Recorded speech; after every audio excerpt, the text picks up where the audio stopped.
Hello viewers, আসসালামু আলাইকুম। কি অবস্থা সবার কেমন আছেন? আজকে আপনাদের সাথে শেয়ার করব ঠান্ডা ঠান্ডা কলা লাচ্ছি রেসিপি।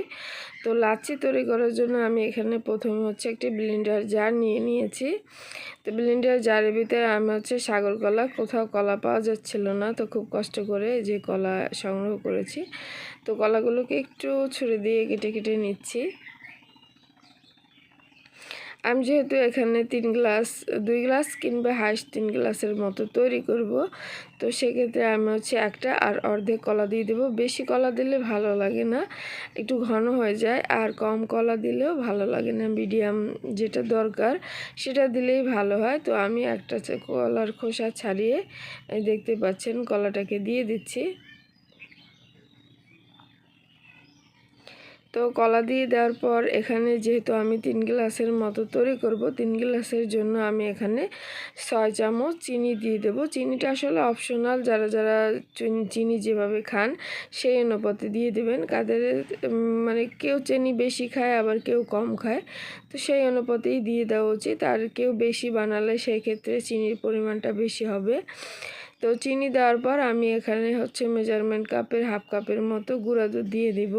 গুঁড়া দুধটা দিয়ে দিলে ফ্লেভারটা ভালো হয়। আর লাচ্ছিতে অবশ্যই গুঁড়া দুধ কিংবা লিকুইড দুধ যেটাই বলেন অ্যাড করতে পারেন। তো আমার হাতের কাছে লিকুইড দুধ ছিল না, যার কারণে আমি গুঁড়া দুধ দিয়ে দিচ্ছি।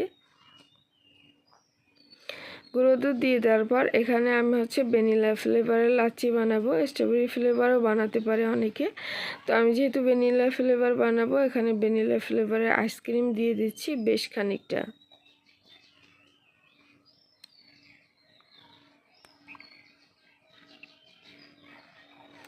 এই যে দেখতে পাচ্ছেন আমি কিন্তু অনেকটা পরিমাণে আইসক্রিম দিয়ে দিয়েছি।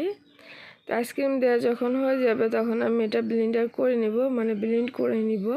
তো আমার আইসক্রিম দেওয়া হয়ে গিয়েছে, আমি প্রায় অনেকখানি আইসক্রিম দিয়ে দিয়েছি এর ভিতরে।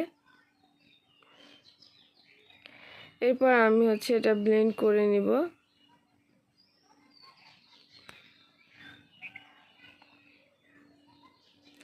আমার ব্লেন্ড করে নেওয়া হয়ে গিয়েছে, দেখতে পাচ্ছেন কতখানি হয়েছে। তো এখানে আমি 2টা গ্লাসে পরিবেশন করে আপনাদেরকে দেখাবো। আমি 2টা গ্লাস নিয়ে নিয়েছি। লাচ্ছির যে গ্লাস সেই টাইপের গ্লাসই আমি এখানে নিয়ে নিয়েছি। 2টা গ্লাসে আমি সমানভাবে লাচ্ছি ঢেলে নিব।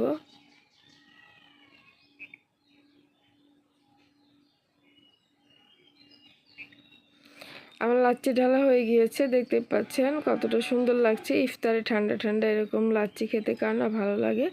সবাই অবশ্যই একবার হলেও ট্রাই করবেন। সবাই ভালো থাকবেন, সুস্থ থাকবেন। আল্লাহ হাফেজ।